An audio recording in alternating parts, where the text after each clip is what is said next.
none other than Talk with Joan Thursdays. And I have in the studio our family pastor, that's Pastor Neil, and I have Pastor Xavier. But we don't roll with titles this morning, right? So we're going to call one another by name, and I know sometimes it's difficult, but yay, to me it's important. Because this podcast goes all over, and I don't want to put people off by titles. If you did not subscribe to the Inside Show as yet, it's now the time to do it.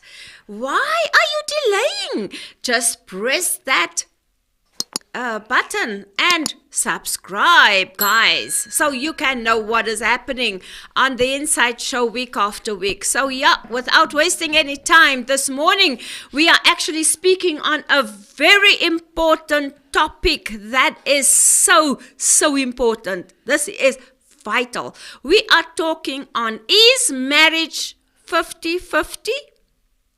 Right? So talk to us on YouTube. Yay!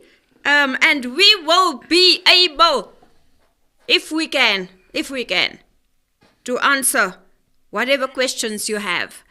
So if you are online, please say hi to us. Please chat to us. Good morning, Gail, our favorite, our regular, Gail Brayley. Thank you so much for tuning in. We always appreciate you tuning in and your input as well. So we have, I hope you have your mirrors out. You know how we roll on this show. Before we're gonna ask the guests to just introduce themselves, I actually want you to take out your mirror, and while they introduce themselves, we're gonna ask the question. The mirror question this morning is, if you must marry over again, what will you change? Right? Maybe to the same person, okay?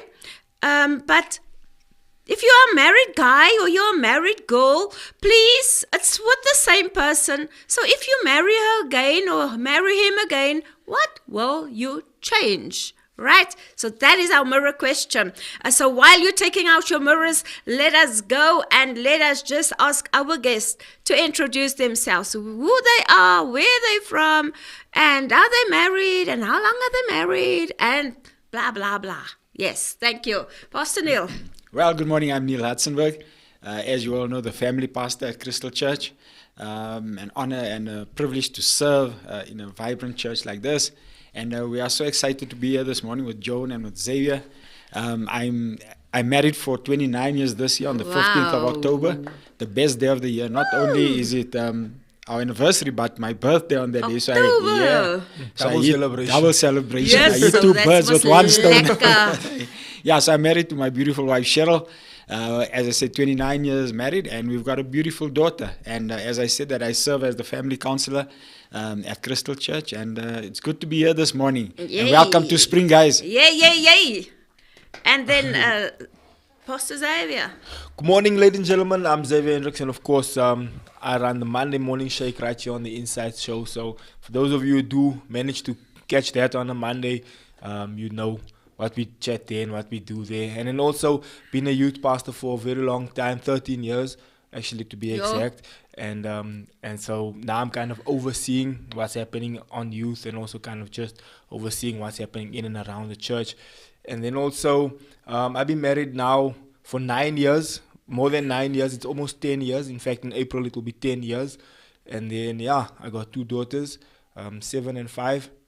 They're growing up quickly. So that's the growing story. Up fast. Yeah. Fast move. Yay. So yes, guys, if you have your mirror, I would really like to ask the question, if you must marry again, what will you change in your marriage, right? So for me, if I must go, I think if I must marry again, I think I will have more family time. Yeah, and leave the dreams and the goals a little and balance it out. You know what I'm saying? Because I think I missed out a lot on family time, being busy. with your dreams and your goals, and not taking enough time just to spend together as a family. I think I will change that. I will go on holiday every term Yeah. if I have the money. What do you say? Yeah, no, if I were to change something, if I had to get married again to Cheryl again, I think I would change getting used to the fact that I'm no longer alone. There's somebody Oh, else. yeah. Yeah, there's somebody else with me. Yeah, so And I the often independency, yeah. Yeah, so I often share this in counseling that the first 3 months of my marriage was really I had to adjust. I had to adjust to so many things because Wow. I lived with my uncle in Coronationville. So there you're a free agent, you come when you want to, you go when you want to, you do what you want to, you hang out with the friends until the What next time? weekend. Yo. So you go, you tell the one you buy. I tell my mother, I'm by my uncle. I tell my uncle, I'm by my mother, and then I'm missing for the weekend. Or we're busy with the youth, and we're just busy with a whole lot of stuff. Wow. So I think I would change that. Get to know that, you know what, you're no longer alone. There's somebody with you, and to a degree, there's a point of selfishness. You know, you've done what you could. Absolutely so, yeah. So I think I would change that. Get used to the fact Yeah. quicker, Yay. than to realize that hey, Yeah. I'm no longer alone. And so you have to adjust, get to this, we're doing this thing, we work, making this thing work. And so if I could have done it, I would have done it quicker. Absolutely. For me, that was also one of the challenges for me. But I'm choosing a different point maybe that I wanna touch on. I would have wanted to more fully understand myself and my purpose earlier, and also perhaps wanted to establish myself in a position or establish a position where financially I was able to kind of be a bit more secure, so that, you know, when I bring someone else into my space, there's that more financial freedom to be able to make decisions, to be able to do things. Because oftentimes in a marriage, and I'm probably going to get to that point later Yeah. on, because finances is a big thing. It's a make or break in some people's marriages. Sometimes that is the thing. So I would have thought or felt like if I had established something and actually had financial freedom, maybe not completely, but at least some sort of financial freedom, and then get married, then I would have been able to make better decisions and be able to move more freely than I was able to move, because then it adds unnecessary pressure and tension. Yeah. Yeah, that's so true. So yeah, we apologize for my co-host, Pastor Leanne Gonzalez, that is not here this morning, but it is her hubby's birthday, and we want to give a shout out to Pastor Gonzalez. Thank birthday, you. happy birthday, sir. Happy Happy birthday to you, man. birthday to you. May you enjoy this beautiful summer's day. So we are digging into our topic: is marriage a 50-50? And I'm gonna throw you guys with the questions, right? Okay. I'll pop in. So what would you say if we look at marriages today? You know, I can speak because I'm married for 38 years. Looking back at it now, you know, we were taught that you have to the woman have to do A, B, and C. You have to see to the children. You have to see to the house. You have to see to the cooking. You have to you wore so many caps, you know. And at the end of the day, you still have to be a wife. You know what I'm saying? So that to me have changed. I don't know what would you guys say? Yeah. I think that if you take where we are now. And what we were accustomed to growing up, there was always the expectation, you know, Yes. that the wife is supposed to do this, the husband must work, the wife stays at home. Our parents could maybe not afford it that much, but they chose that the wife stay at home. And so Yes. she had a list of chores that she had to do. She had a whole range of things that she had to do, and the husband had to go and work, come back, drink tea, sit on the couch, Right. watch With everything. the But I think newspaper, I think the dynamics has now changed. And a Absolutely. very interesting topic, you know, about 50-50. Yes. So we based our relationships based on 50. But that is a limiting factor, because you can only give 50, or in your mind psychologically you're saying that I will bring 50% and Yes. you bring your 50%. And so Yes. you don't make allowance for more. Yes. And so you do the bare minimum, sit down and expect everything to happen. So I would say yeah. then it's not a 50-50 No, focus. no. It's 100% focus. You know, what you can bring to the table. Yes. Right, so... For me, I would say I would agree with what Neil was saying there about you want to bring as much as you can to the table. But for me personally, I do believe that different members in the house carry different authorities and also different. You bring different things to the house, to the table, you find, and this I've seen over and over, and I see it in my own house as well. And I saw it in my house growing up also. Like my mother would say, you know, shout and complain and say, do this, do that, pick up that, do this, do that, wah, wah, wah, wah, wah. And then as children, we'll just be like, hey, you know, mommy is just making a noise. And then the second you hear the car outside, you hear the garage opening, you're like, oh, daddy's home. Run, go sort it out quick, because you know now you're going to get the hiding if you don't sort this out. So, and I think God made it that way, where the father has that authority. And oftentimes, Doc also, when he preaches, he says that the father has that authority, even if he's drunk sometimes, even if he still has that authority when he walks into the house. It's like, hey, Teddy's here. Let us make sure the things is sorted out, because it's a natural thing that children automatically feel like, hey, my father's going to... there's going to be trouble if we don't do what we need to do. Yeah, that's true. And there's not that same necessarily. And this is why when you look at single mother homes, you find that the single mother often struggles, especially with a boy child, with correction and rebuke and all this, because she feels like, just like this, they're not listening to me. And as soon as you have a strong male figure, the lighting all of a sudden lines up. So there's different authorities, and then of course the mother brings a lot more of the feminine authority. Like the father will say, just get up and get moving. Then the mother will say, hey man, don't do that. Let's see what happened. Pick the child up. See there, the inner ear on the leg, put the plaster and this. And not all the time, but a lot of the time, you'll find that the mother will be more nurturing and more concerned about those things. And the father will be like, man, he's a boy, man. Let's carry on, you know. Get up and suck it up. You know, so and you need both of those. Because there are times in your life where you must suck up and move. And there are times where you must say, hey, you know, at least calm down. And that brings me to one of the things that I always say, that marriage is more spiritual than what it is natural. And so if you look at the order of God, you look at how the man plays that authoritative role.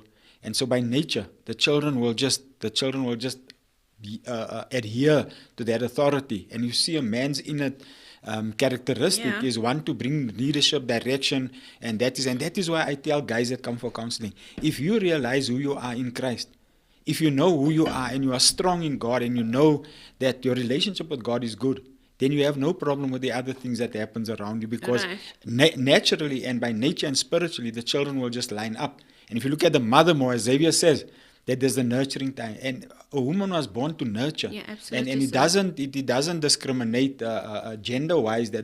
No, it's what God has blessed us with, and it's our gifts and our talents. And the more men realize that I have authority from God, and I always say that a woman will listen to authority, but not in yourself. If they know who's your authority, then it's easier for them to follow you, to follow and to adhere, not necessarily in a very submissive, as the world understands submissive, but more out of a genuine respect, and because it's for Christ. It reminds me of, I was sitting one day, I was waiting for a couple. I think it was at the old building still, and I was reading through the book of Ephesians 5. And it comes and it speaks about the man must be the head of the house and all that. But every time my eye would go to verse 21. And so I read it, verse 21. Then I took the Message Bible and I looked what the Message Bible said. It says, out of reverence for Christ. It starts like that. Out of reverence for Christ, be submissive to one another. Then I started reading, out of reverence for Christ, the husband will love his wife. Out of reverence for Christ, the woman will submit to Christ. Out of reverence for Christ, the guy will realize that my body is holy and I will not treat my body differently than to my wife. And if I love her, and every time it references God, out of reverence for Christ. Yeah, out of reverence to Christ. And so that is a very important thing. And that's why you can't come in 50%.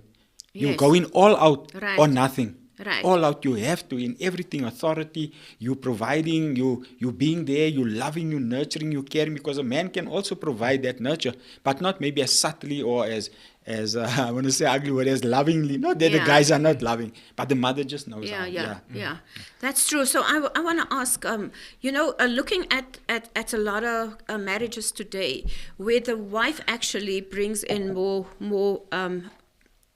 finances Yeah. to the table, due to the fact that we have the BAAA situation.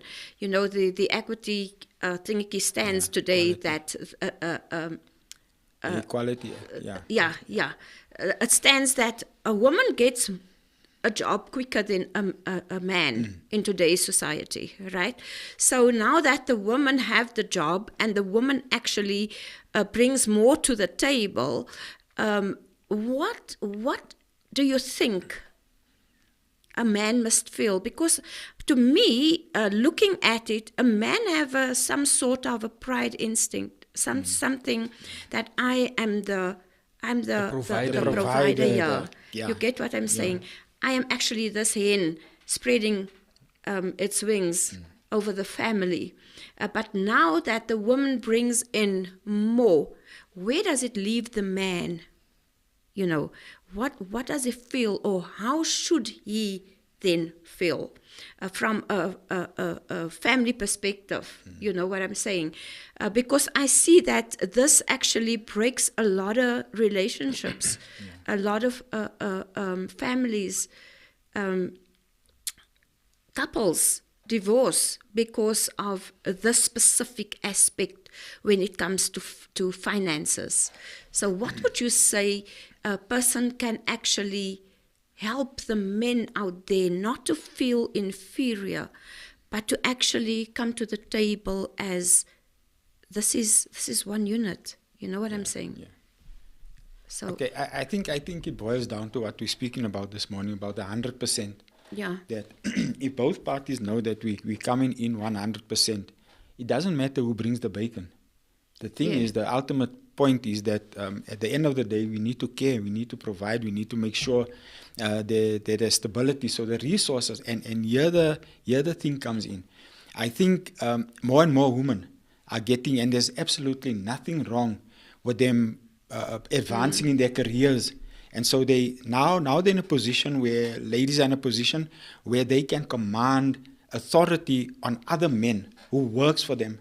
And I think there has to be a distinction between who is my subordinate and who is my husband. Yeah, At home. I need to know who I am at home. And Doctor shares a very interesting story about that.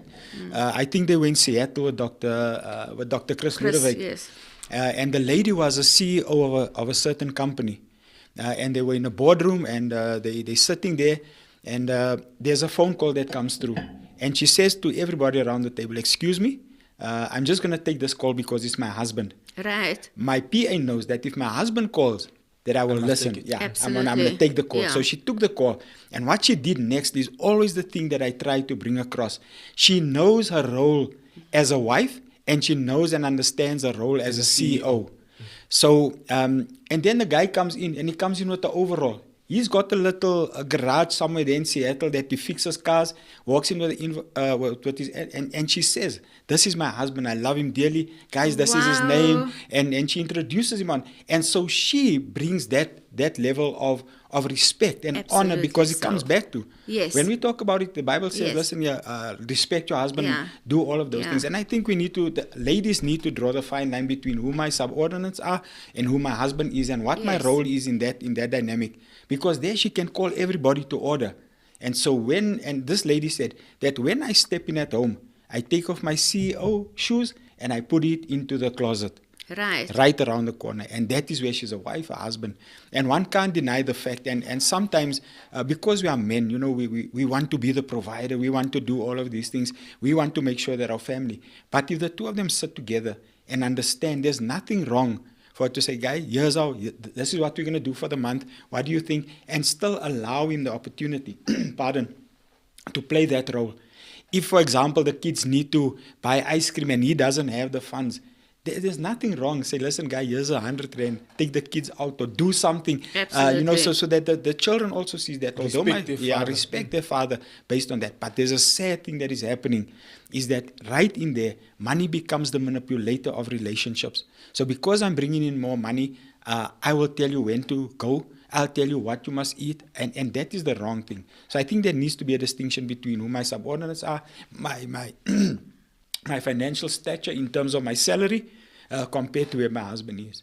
So I think it comes to the dynamic of that we in this thing together. All of us, we're making one common decision, and that is for the success of our family. Our children is the big picture. They need to see what marriage is supposed to look like. And I think based on that, Joan, I think if ladies and gentlemen can sit down together and know, because we know.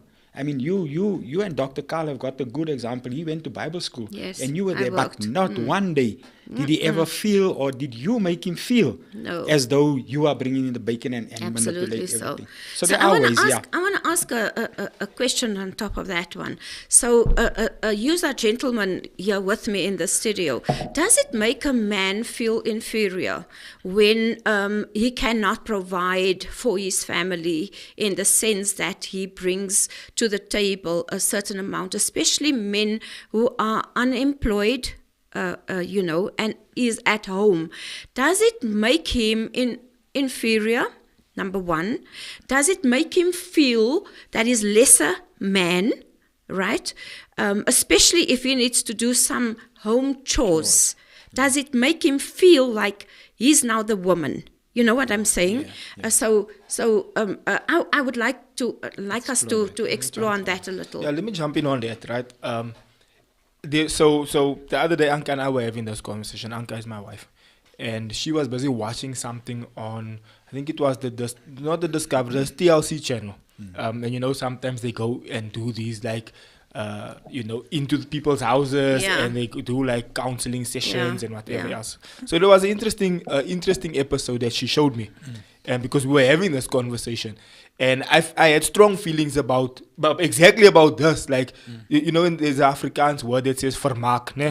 I had strong feelings about how sometimes when women become successful, they become vermakerig. This is my money, you're not gonna come tell me, and stuff like that. And we've seen it, especially in the church spaces. We've seen it multiple times. We've seen marriages collapse because of that, right? So it's a fact. It's a fact that it happens, right? It's not something I'm pulling from the sky. So she showed me this episode and she said, look what happens here. So in this episode, right, it's a man and his wife. The guy was working and the wife was studying, right? And he was working, he was earning quite a bit. And he was earning enough to be able to sustain the home.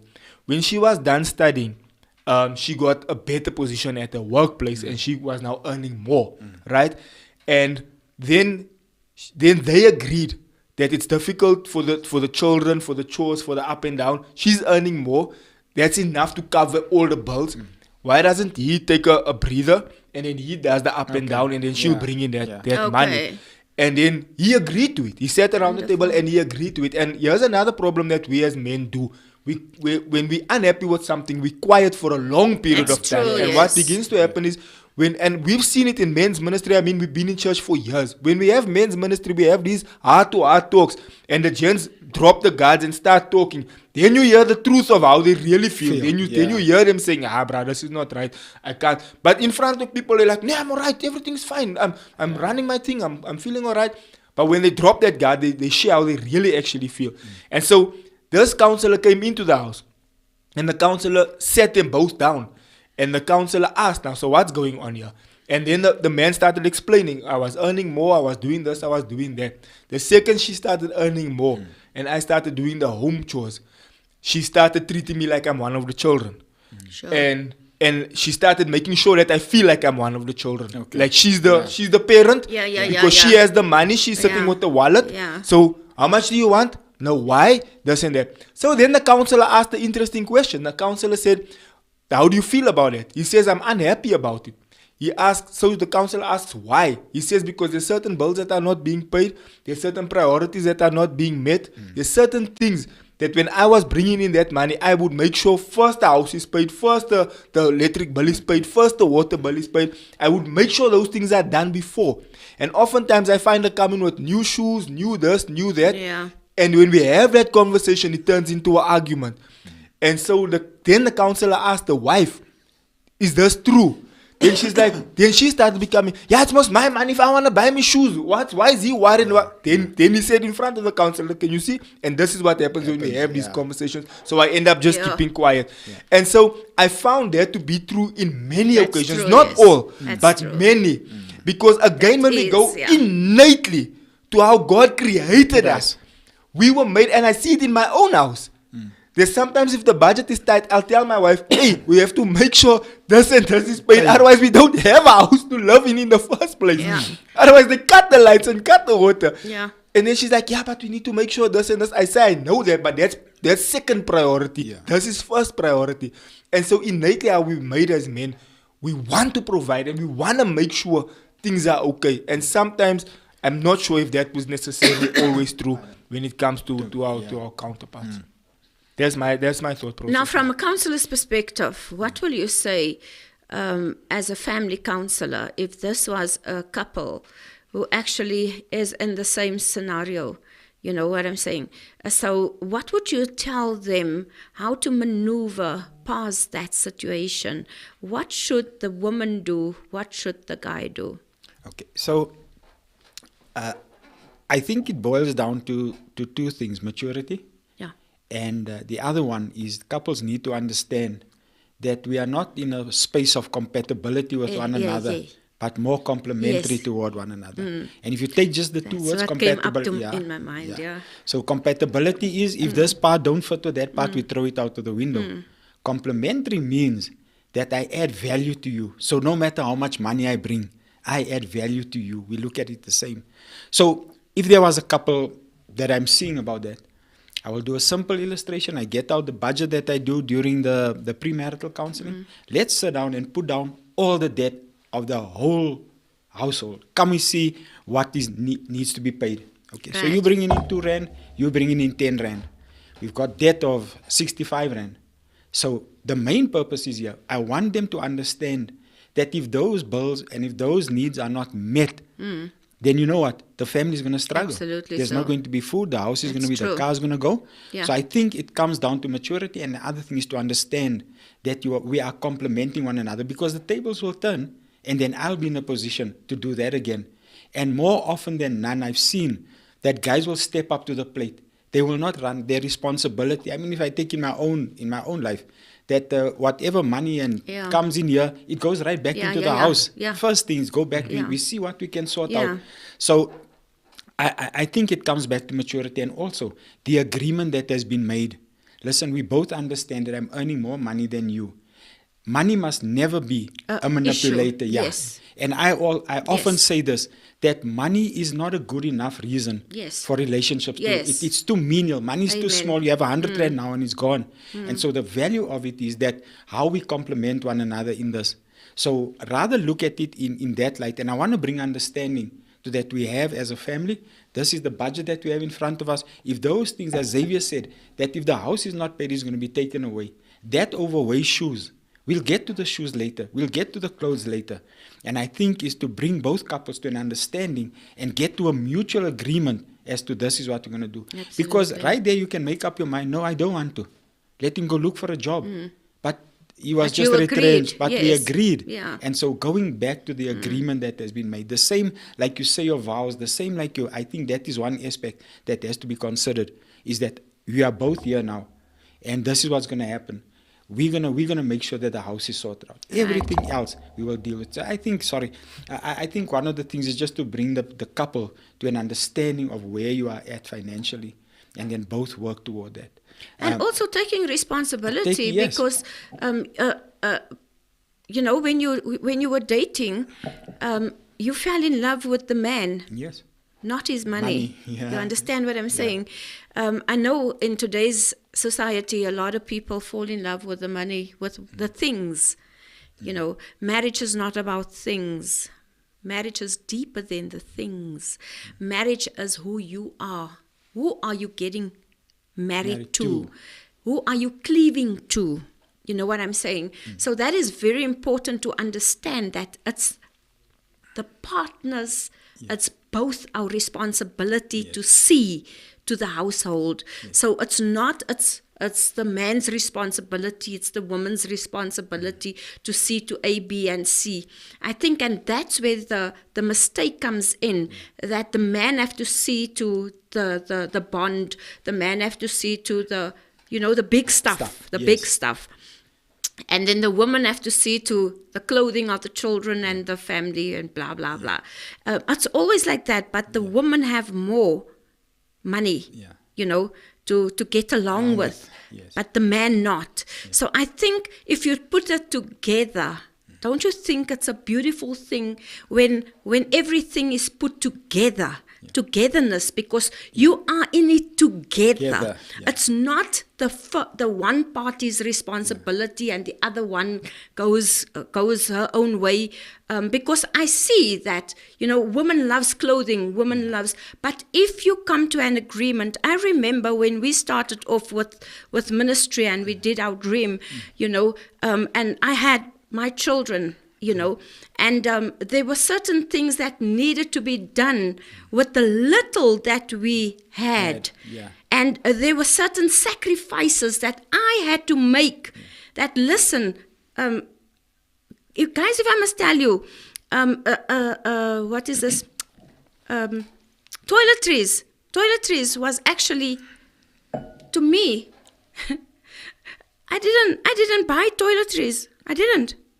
Because there was no money for toiletries. It was a luxury to actually have, go to the shop and buy toiletries. So toothpaste and those things. Yeah, things like sanitary towels, things like what that woman need. I had to do it the old-fashioned way, in that time. And a lot of people don't know that because they see the bells now, they see the glitter and the glamour now, but they don't know the sacrifices. So this is a teamwork that makes the dream work. Yeah, I remember, if I can just share with you, just bring something to my mind. So by nature, I am a person, I've got this innate fear for financial failure.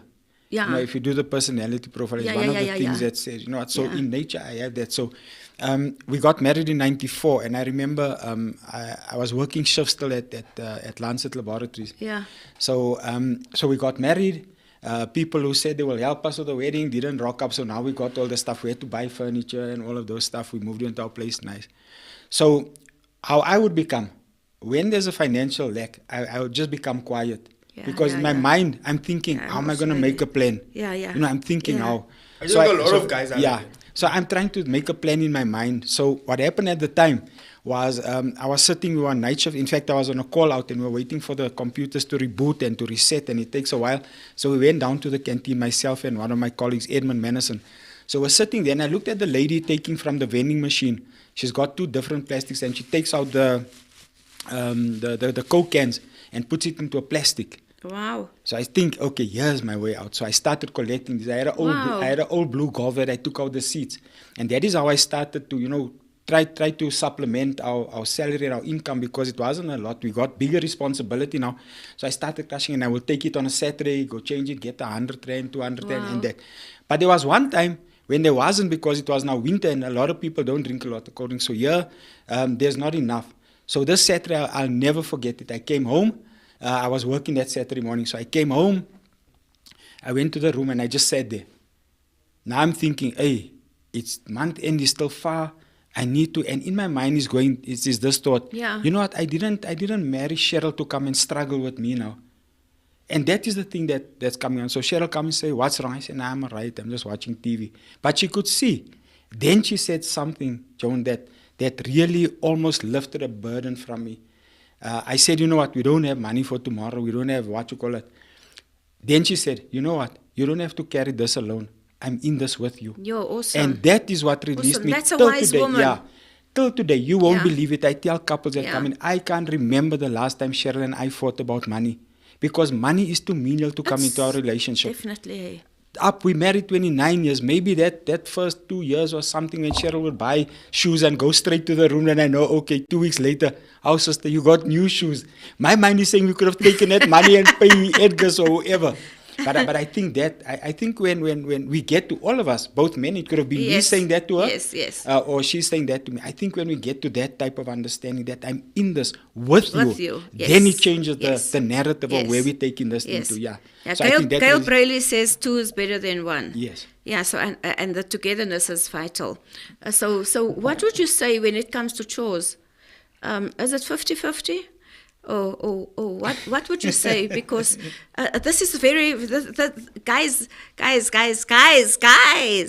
A lot of guys expect the woman to clean up. A lot of guys expect the woman to see to the children, to see to the cooking. You know what I'm saying? A lot of guys don't want to go there.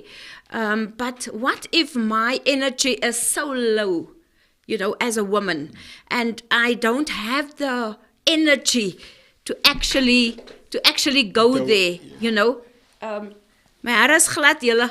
Die ding val af. Het slide af. And there's no gel Hy on. slide so af. So what would you say when it comes to chores, right? me- Can you give 100%? For me, chores is okay. Depends on what are we defining as chores, but there's Chores like nothing- in cleaning, Nah, like there's- in the for- house needs to be tidy. Nah, there's nothing wrong with Children with- needs to be bath, Nah, like there's a nothing- bath. there's nothing wrong with If mixing. you have a baby like Clayton, Oh, Clayton. must Clayton sleep because he's working, and Sarita must see to the child, get up in the evening. You know what I'm saying? Because I know Clayton and Jesse have babies, so I always think about it. I wonder. Does this guys get up, or do they expect the woman to see to everything, So what would you say? I think it's also about balance. For me, in my house, there's no such a thing of this is what a woman must do and this is what a man must do. I can wash the dishes, not a problem. I can clean up around the house, not a problem. Maybe I can do it more than I'm doing it now. I don't do it enough.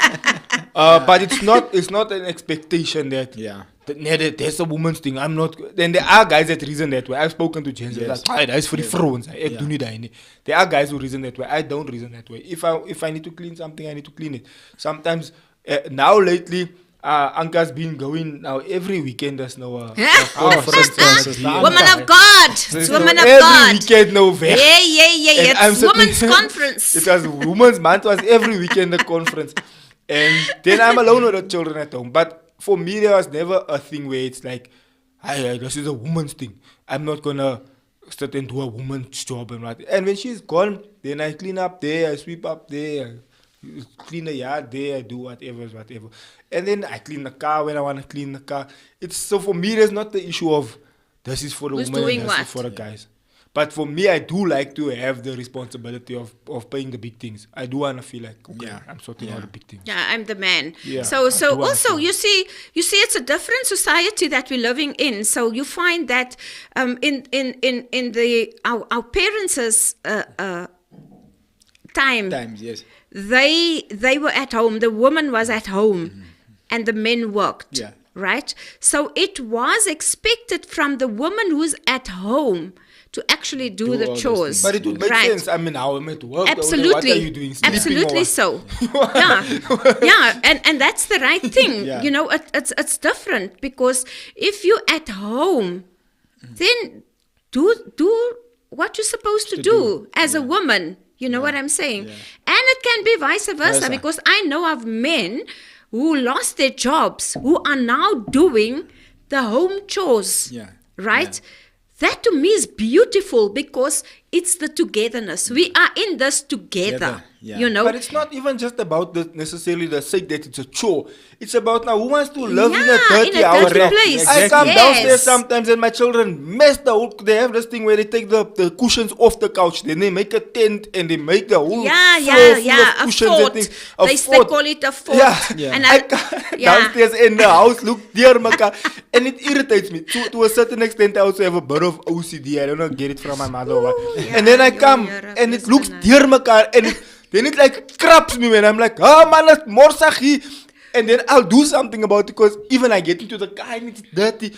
It irritates me to the point where it's like, but now ain't like we must now can't live like this. Then I'll do something about it. It's not like Anka, come clean here. Yes. It's like Yeah. it's I also don't want to Yeah. live in a pigsty. Yeah. Let me also pick up here and make sure that things are clean. So it's not about that it was a chore. It was about I also don't want to live. Yeah. Where it's more so Yeah. come I do something about Yeah, it. it's like I say it's simple. If the dishes irritates you, Go wash it. Go wash Then it. sort it out, yeah. Nothing's gonna fall off Yeah. you.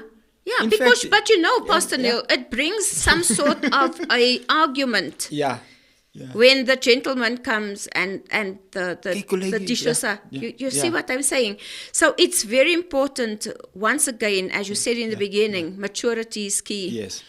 If you are not mature enough Yeah. to say that, you know what, there must be something wrong that this is maybe not done. Yes.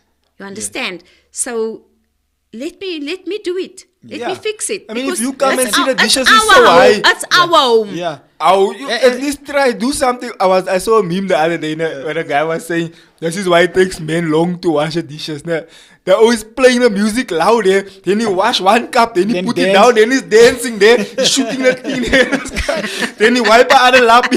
And that really happens. It's like- You take 3 hours to wash the dishes. I'm like, yeah, because it's therapy for me. I'm not Yeah. gonna sit and wash it to get done. For Yeah. me, it's like Yeah, I don't know if you noticed, but more often than none, when you're doing the dishes, then I just see, oh, yes, Shirley's next to me, I'll dry. I say, nah, it's Yeah. all right, man, go take a Yeah. seat. I've got And this. sometimes Yeah, you it take it as happens. therapy also. Yeah. It's like you stand So there, like you there, wash the thinking, you're dishes talking to and- yourself, you're Yeah. in a different dwell, but you're washing the dishes. Dishes, yeah. So it also depends where you come from. Also, in the same sense, you know, that we say that marriage is 100%. That it also takes 100% responsibility from either one. Yeah. So it's Absolutely our so. home. Guests can pop in there at any time. People can walk in there anytime. Would you want to walk into a house that is dirty and you're in the means? If your wife is busy there, I mean, for me, I always view it in this way. You know what? Cheryl and I make life easy for each other. If I come home before I cook, if I get home and the Yeah, dishes aren't yeah, washed, I we wash the when she same, come home. we the same. If she's there, she will Yeah. do things. And so it's really not tagging or Yes. putting a tag to a Yeah. to a Yes, thing that to a chore. absolutely, Yeah. yes. Putting a tag to it. So if it Yes, needs to be that makes done, you less a man. yeah, and it doesn't Yeah. make you less of a Yeah. man. But Go- that goes back to the point Yeah. of if you see it's dirty, Clean and up. you Do there, it. I mean, Yes, now, bruh, do nothing's it. gonna fall You off. know, Pick up you know this woman is late. So you there at home. You came home earlier. Put up the meat. You know what Yeah. I'm saying? But Learn here's to here's cook. one Start here's cooking. one Learn to cook, guys. here's one that you know they say this new thing where my wife and I they call it meme buddies, ne? Where you find a funny video, then you send it to each other. Ne? So we do that the whole time if I see some, especially the marriage ones. Here's one, ladies, please don't do this, ne? Don't do this. And this is one I saw, and my wife does it also. And I sent her it, and she was laughing because she knows she does it. When the now wants to now impress now, ne? Now you find she's now gone or whatever. Now the check. He clean, he shine the things, he make quiet, the Yeah. kitchen is nice, alles. The man is thinking to say, hey, when my Nice. wife come Yeah, home now, son. hey, she's gonna say, hey, baby, you must now make quiet.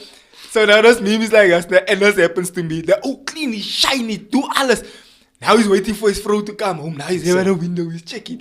Hey, there you hear the car. He goes sit on the couch. You must now expect the wife is gonna to come say and say, something. "Yeah, baby, Yes, yes. She's at him so, why didn't you take out the garbage here? He's checking. Yeah, that is true. That happens. That Yeah. happens. I'm also guilty of Ek that, dink guys. ek kry bietjie brownie points. Jy complain of iets anders. And my wife, I'm like, That's "Oh, wrong. baby, That's very wrong, I clean guys. so lekker here. Now you squealing about something completely unrelated. It's like, Yeah, man. Yeah, no, it's true. I'ma so- deflate my so- own balloon.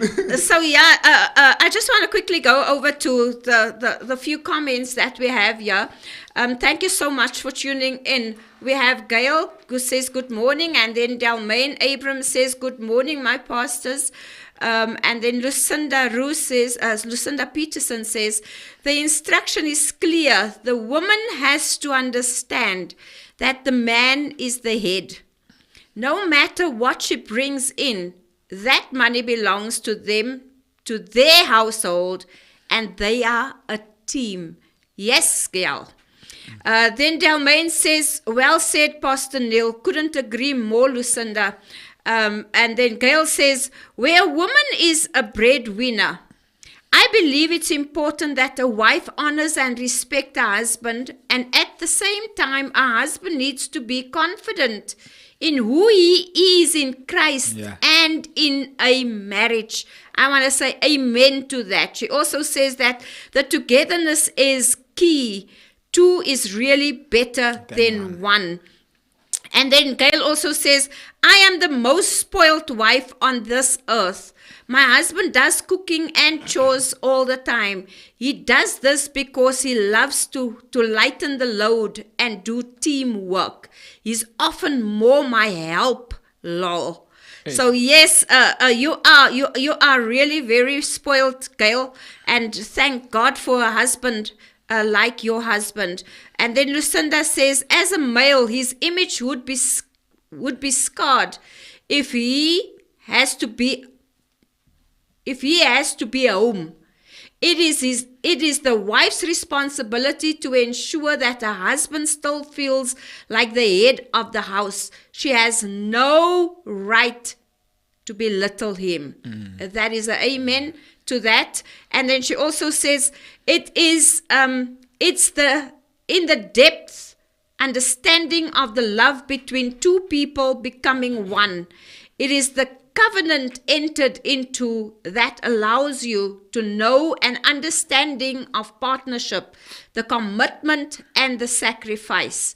So yes, that is very true. And then we have Cindy Swats on the line. Thank you for tuning in.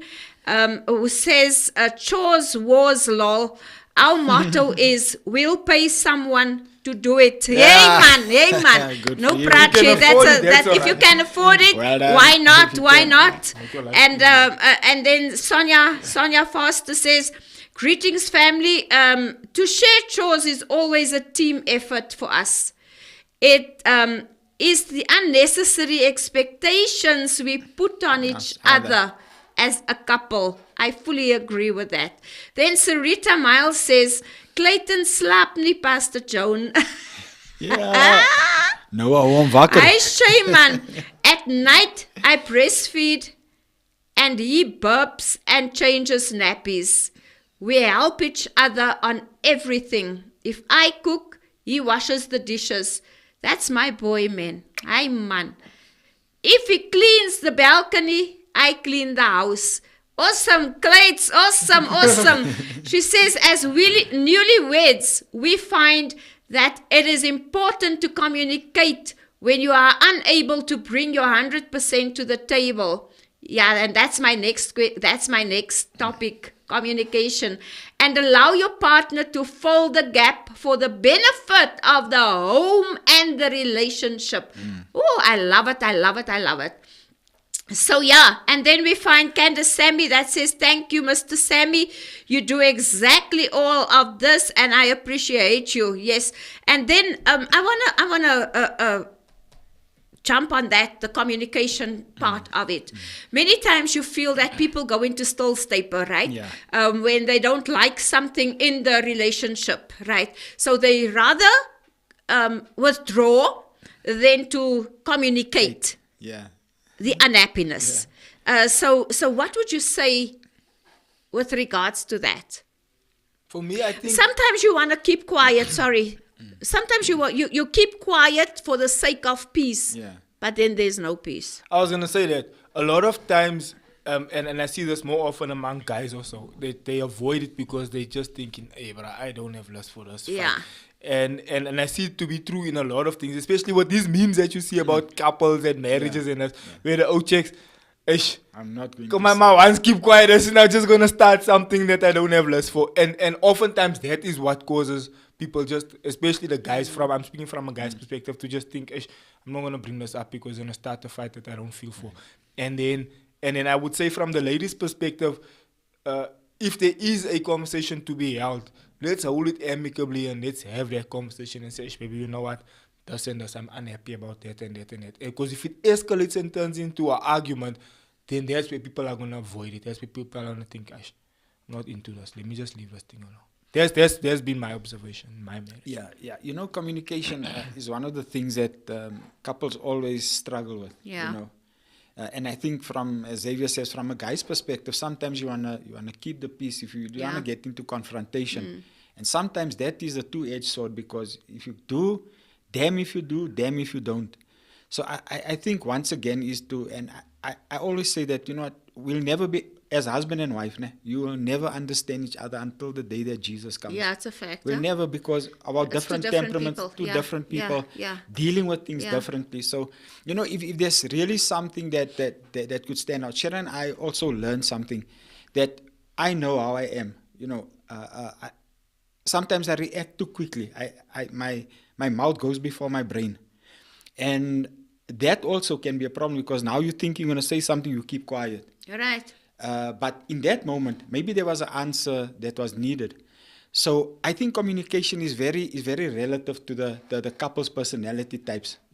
If the one wants to process it, obviously, okay, give me time to think about it. The problem is when you keep quiet about it. Maybe the next day, when both of you are cooled down, because in heated anger, people say Yeah, things that they yeah, it don't. becomes They don't volcano, yes. So really, it's really to assess where they are in terms of their own personality traits, and how they respond to different things. And so to keep quiet is not the right thing. Yeah. You know it. Yeah. It all depends on timing. You can say that you can be dissatisfied today, and tomorrow, when the atmosphere is a bit better, say, baby, hey, you know what, you did something there that was, it Yeah. really offended me. Because in the heat of that moment, you might not say baby or darling. Yeah. You're going to say something else. Now, we all know that growing up as children, your mother had a special word for you, maybe boyki or something. Yeah. But the moment she says kneel, and you hear that kneel, I know you what's hear coming. yeah. And that is what triggers some Yes, things in yes, yes, relationship. yes. So when Cheryl can say kneel in a certain way, I'm on the back foot already. Yeah, what did I do now again? Yeah. So it's really, I think the whole thing boils down to, do not keep quiet about it. Maybe raise it a day after that. But don't go to bed in anger. Yes. Or before you go that's to what bed the in your Bible haven. says, Yeah. yes. When you get to your bedroom, there's nothing wrong to say, today this happened, and I wasn't happy in the way in which you addressed this. This was my viewpoint. And also give it a place of when you are both calm. I think that helps a lot. What helps in the counseling office is that he said, she said, and what I see. Yes. So when there's somebody in the middle who's objective about Yes, this yes. thing, it helps a bit. But It we're helps a not lot, there. yeah. We're not there. You can't call me at 12 o'clock, Pastor Neil, I'm struggling with this. So people must find the common place where they are. If you want to let it simmer, and if you want to think about it, it's okay. But put time restraints to it. Okay, give me an hour to think. Let me clear my mind. Let me take a walk and come back. We'll address the issue. But what Right. happens if you find someone that doesn't want to concede? Because sometimes you find Hey. you were wrong. And this is how I felt, and this is what happened. It happened. It really did happen. Yeah. And now I'm addressing the thing to say, but I'm unhappy about this. This can't be the way. Yeah, don't come tell me and blah, blah. Now they don't want to concede. What do you do in that event? Because you find those situations You do. where the person they don't want to say sorry, and they're not going to say. They've made it up in their Them heads. heads, Me, yeah. I don't care. I'm not gonna say sorry, even though I know I'm wrong. Yeah. Even if we come counseling and the counselor says, "But you can't do this. This is not right. How can you do?" No, So you how- can ask the question then in that regard. You can ask the person then the question to say, do you really want to be in this? Because if you are in this thing for the keeps, then there is something like to ask for forgiveness. You Or know, there's times you must concede. If there's you were wrong, you must say, something- you know what? Most of Alright. the times you have to. Yeah. I And didn't you know see what? that. There's nothing wrong to say, Yeah. I'm sorry. I think that is a sign of immaturity. I think it's a sign Absolutely of that so. you want to fight all the time. Absolutely. It's a sign that you're unhappy about something else. And this could be, there's a lot of factors trigger. that build, there's a trigger to this. And you're not going to say sorry because you want to Yeah. show me a thing. Yeah. You want to spite me. Be stubborn, yeah. Yeah, so I think it's just a matter of maturity and coming to the table. No matter how calmly I say it, no matter how diplomatic I And say it. that's my point. That's the point, yeah. Even if you saying communication, Yeah. cool down, this and that. Now the next day you still say, baby, you know what? That's it, Yeah, that's then it. Yeah, again- but you can't do every time. And it basically reverts back to Yes. like it just happened now. And you know what I found in that is that there's always underlying things about that specific there thing, is. because it's not all the time. It could Yeah. be one situation. Can we just Yeah. take finances as one?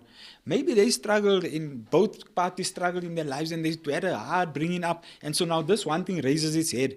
Now because of what happened there, now all of a sudden you brought there. It is like a story that I read some years back when I just got into counseling. Family sitting around a table, and the guy used to go and watch baseball. So on a Friday, that's what they'll do. Then they'll go to the pub and he'll come back a bit in a plug and drunk, come back home, sit with the family, it will be good. But on this particular day, he came home, and I think the guy had too much to drink. And here they're sitting at the table, and there's too much salt in the food. And this guy, out of rage, took the food and threw it at his wife. And she ran into the bathroom, locked herself up, and the children were messed up. Yeah. Because it's the first time that they've seen this type of outburst. And so later years, the one girl that was at the daughter grew up.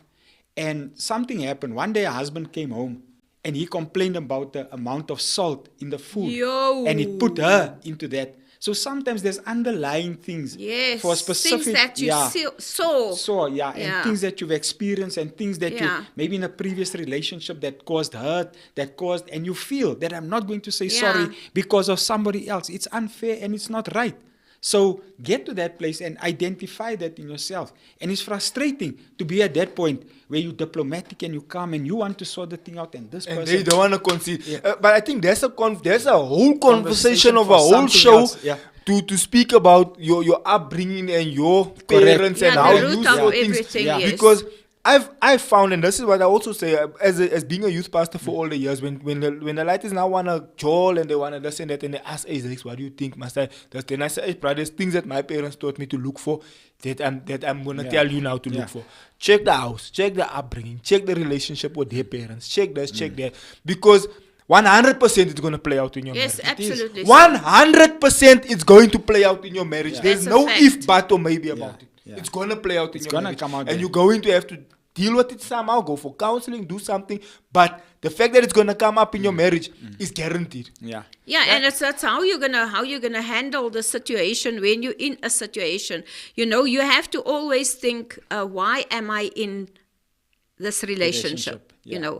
Why did I get married to this person? I think that will always stand as a mountain in front of you, not maybe as a mountain, but that is the question that you always ask yourself in the back of your mind. Why did I do this? You know what I'm saying? Why did I fall in love with this person? And I think that if you can answer that question, and then you find that beauty that you saw in the beginning Yes. in that person, because that will carry you through. Yeah. You know what I'm saying? Because we all have mistakes. We all make mistakes in life. We all have some certain faults. And yes, our upbringing wasn't that perfect. We saw things that we were not supposed to see. Yeah. And in our later years, it plays out, as Xavier said. But there are ways, guys, I've learned. I didn't see, my parents were not romantic people. Because you know how Pentecostals are. Can't hold hands. They didn't hold hands and that and blah, blah, blah. It's a lavigheid, But is it for you? yeah, my mother used to always say that to my father. So I decided in my marriage that I like the romance of it. Yeah. I like to hold hands. Yeah. And I like the door must be open to me. That was actually on my list day. I checked the guy out. If you take me out for the first time, this Not is that- going to be my Your my checklist. criteria. Yeah. Are you going to open the door for me? Are you a gentleman, or are you just going to Yeah. gooi me in? Yeah. You must just get in. You know what I'm saying? And where are you taking me to? Yes. Those were things that I actually had on my checklist.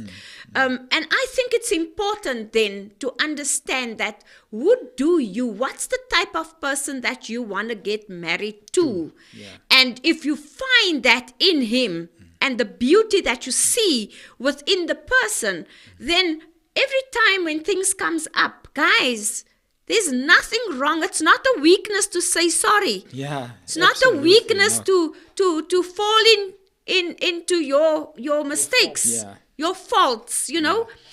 I am the one in my household, in my relationship, to first say sorry. Whether it's even with the children, I don't like to keep on. Yeah. I don't like the Let's nag just say issue. sorry and leave this thing now. I say, listen, I am so sorry if you took it that way. But can we just walk on? Is there something else that bothered you? Let's deal I'm a with it type and of move person that I've learned early that you don't go around it, Yeah. you face it. Go through it, You yeah. go through it. And if you deal with it, don't bring it up again. You know what I'm saying? Because, guys, if you don't communicate, your partner will never know that you are unhappy with something that he or she did. Yeah. You know, your partner will never know if you don't communicate it.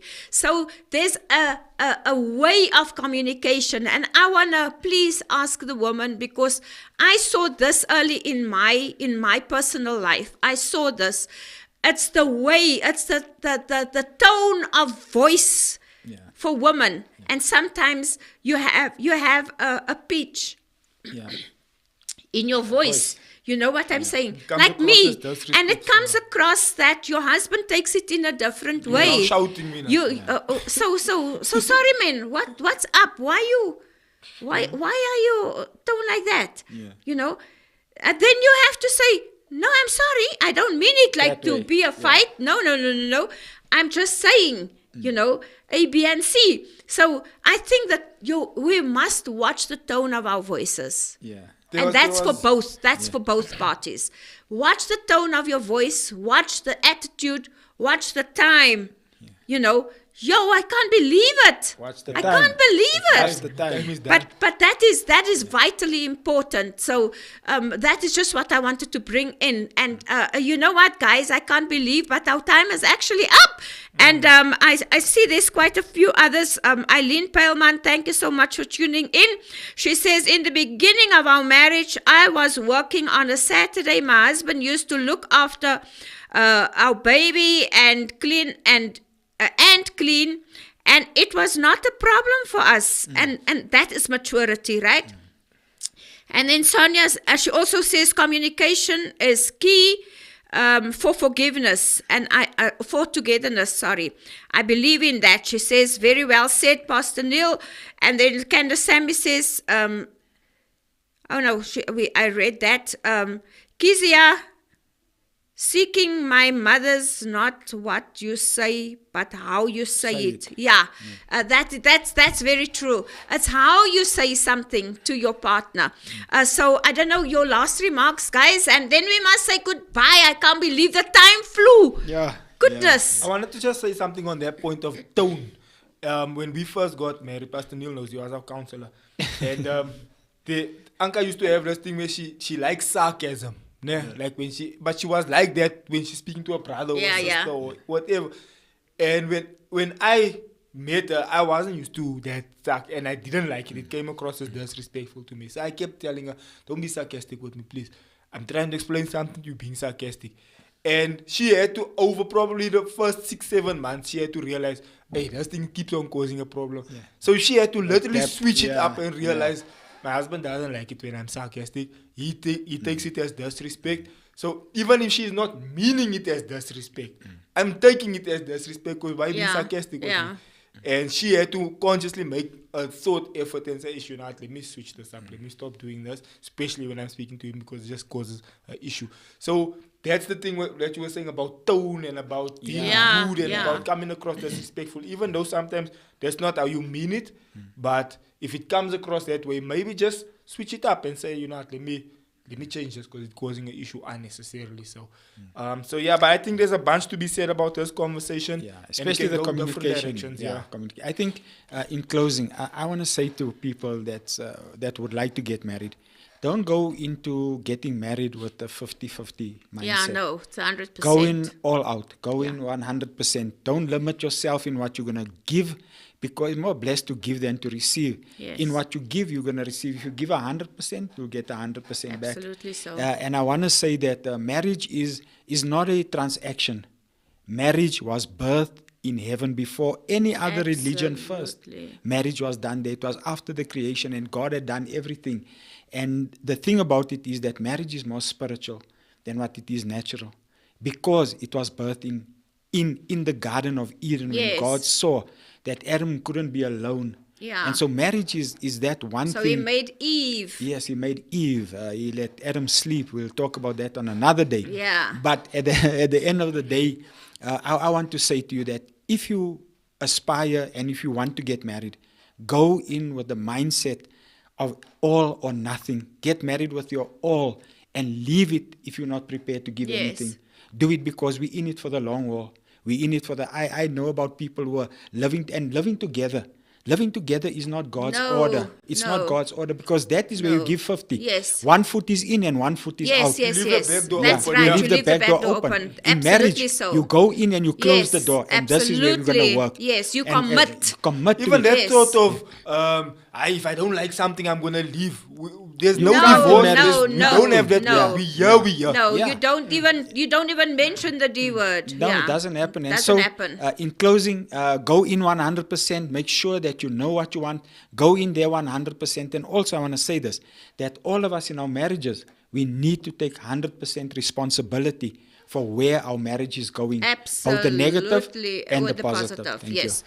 Okay, in closing, I just want to say, guys, marriage is work. Yes. So you have to work it to actually see that awesome relationship between yourself and your husband. Take it from me, when your children is out, you sit with the same man, Yes. right? So when the nest is empty, you have to find one another again. So keep on falling in love with the same person, right? So I love you.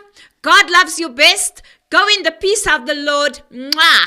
In the shadows, as I look upon my life, in the shadows, there's a passion inside.